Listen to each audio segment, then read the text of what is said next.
It's the last day of school, and the seniors are having the time of their lives. The 70s, oh my God, they obviously suck. But before the last party of the year is over,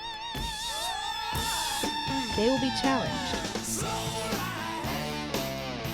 with love,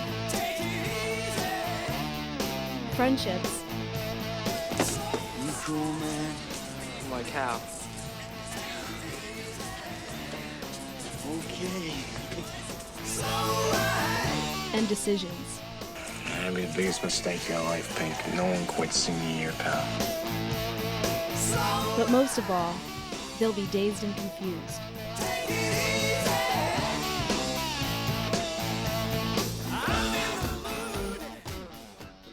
You just gotta keep living, man. Livin.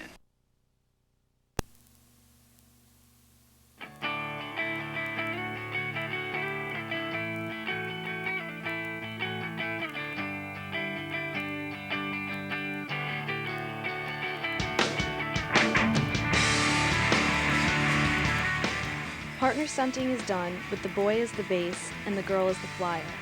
They begin with the base holding the flyer's waist and the flyer firmly holding his wrists.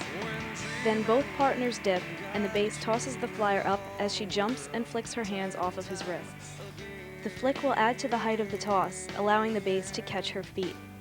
The base must keep his eyes on the flyer and have a firm grip on her feet. The flyer must maintain her balance and keep her body tight. To fully extend the stunt, the base dips, then lifts the flyer using his legs as well as his arms. To dismount, the base pops the flyer off in front of him. For safety, it is important that both stunters catch each other on the way down.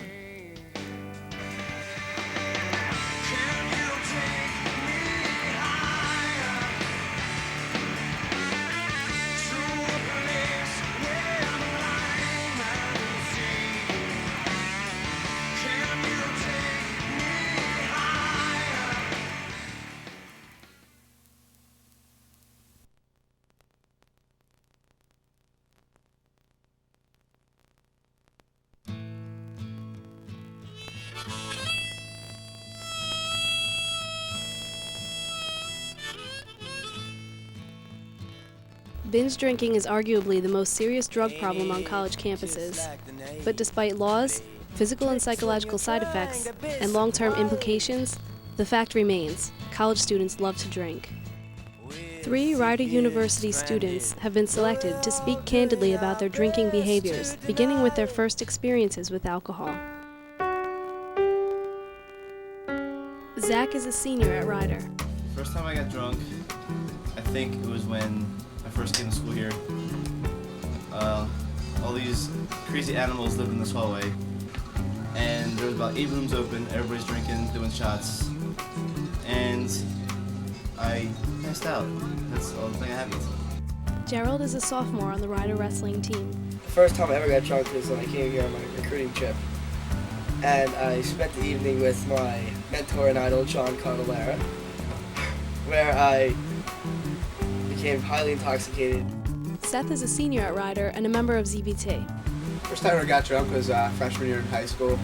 I was peer pressured by the rest of the soccer team, and they made me drink because I made varsity and we won our first game, and all the freshman guys had to drink and get drunk and wasted.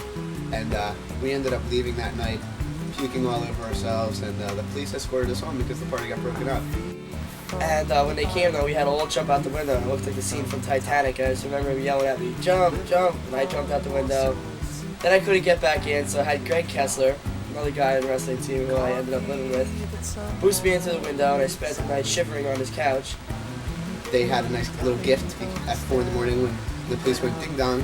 "Oh, Mr. and Mrs. Wiener, here's your son, please." And his face was green and he was puking all over himself. And please don't let this happen to him again. Thank you. I remember getting, or falling down a lot. It's really hard to remember. From there on, it was downhill. The day after a long night of drinking brings one of the most dreaded side effects, the hangover. I've had at least 4 hangovers this week. 4 last week. sometimes like I feel like shit for like an hour or two. And I just drink a cup of water. I feel great the next day. Get up and do things. It's all about getting up, eating, doing things. If you just sit in bed and mope around, be lazy, all it does is make you lazy. You know, you get up, you run, you wrestle, and it's all out of you. Sweat that devil juice right out of you. The amount of alcohol that someone can drink responsibly before getting drunk varies from person to person.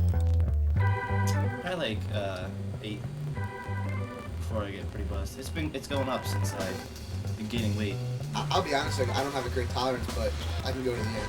I'm 1 beer clear. I have 1 beer and I'm pretty buzzed. I have 2. I'm getting there really drunk. I have 3 and every girl at the party starts looking that much better. Although alcohol involvement is the leading factor in motor vehicle deaths, many still continue to drink and drive. I don't like to do it, but I've done it pretty recently, and it's not fun, but you know when you can drive, when you cannot drive. You just gotta concentrate while you're in the car. If I have like a beer or whatever, I'll maybe like drive on campus, but I won't leave campus. My mom's always instilled in me that drinking and driving is not the way to go. And also my uncle got into a really bad car accident when he was drunk, and I don't feel like losing my license on top of that either, you know? I don't know. I do it sometimes, but it shouldn't be done. I do it too often. The 21st birthday.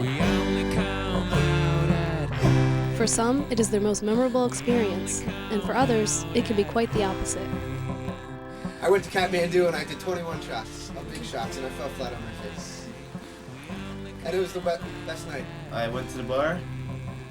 People handed me shots that I had no idea what the hell I was doing because they wouldn't tell me. Did at least 25 shots. Do not remember leaving the bar. The rest of the story is from what other people have told me. Vodka, Jack Daniels, 151 rum, everything. I was a man of many trades that night.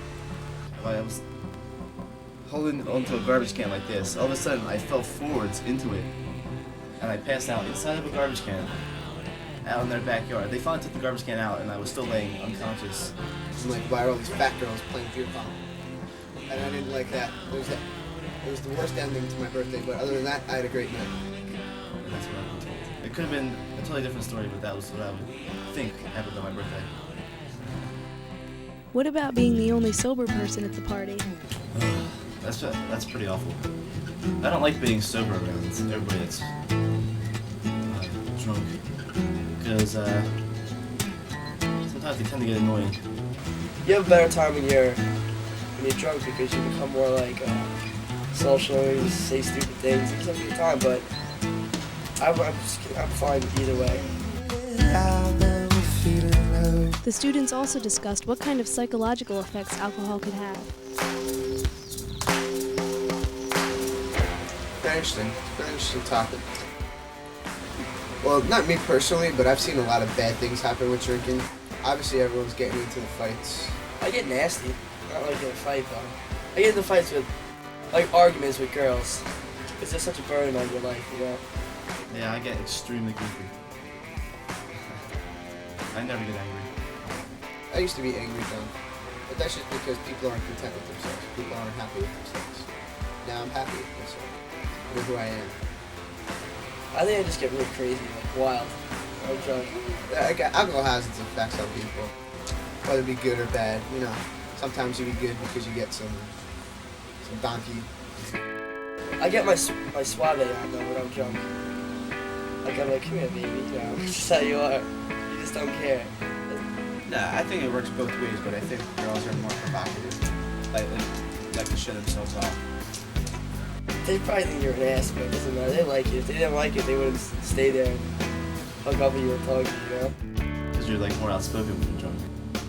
You don't really remember, if you meet new people, you pretty much do not remember who they were until you meet them when you're sober, which never happens either. So you don't know anybody. My so-called roommates were influencing me to participate in a naked keg stand every time like 4 or 5 people would enter the house. I would be there butt naked, upside down, doing a keg stand, and I just thought that was like pretty funny. And the thing that's funny is the person who works at Mondays too. Every time I go in there, she's like, "Hey, I remember you. You were the kid who was naked keg stands." I was like, "Yeah, you thinking of someone else? It's not me." So it definitely makes you lose reason, as I would say. You know what you're doing, but your reason's down. You don't have to pull my leg and make you do it. One might think that alcohol is likely to have an effect on academics, but some feel otherwise. Alcohol is not the cause of failing or passing class. It's all what you do with it. It makes it hard for me to get to class, that's about it. I drink during the week. I'm not going to want to get up and go to class, therefore, you miss the notes, whatever, miss class, and you gotta go to your teacher, you gotta talk to him, and you gotta get the notes. It's just a burden. I got whacked pretty much every day last semester, and I did all my homework. I got 3.74. It all depends what you do. Somewhere there's speaking, it's already coming in. Oh, and it's rising. So considering the positive and negative effects of alcohol, what is it that makes college students drink? I drank more, but that's just because I don't know, because I didn't know who I was, I thought I'd do everything to fit in, a lot of people do. Beer is just thrown in your face when you're around here. At least who I'm friends with. If you cannot drink around everybody, it's just thrust upon you. So you either accept it or you don't. I accept it because I want to. I embrace it with open arms. I just don't drink just to drink. I never drink for a social. You drink to get drunk. That's all I look at it. I can just have a beer to relax. So I like to drink if I'm eating something nice, like some nice dinner with wine. Or usually it's to get drunk.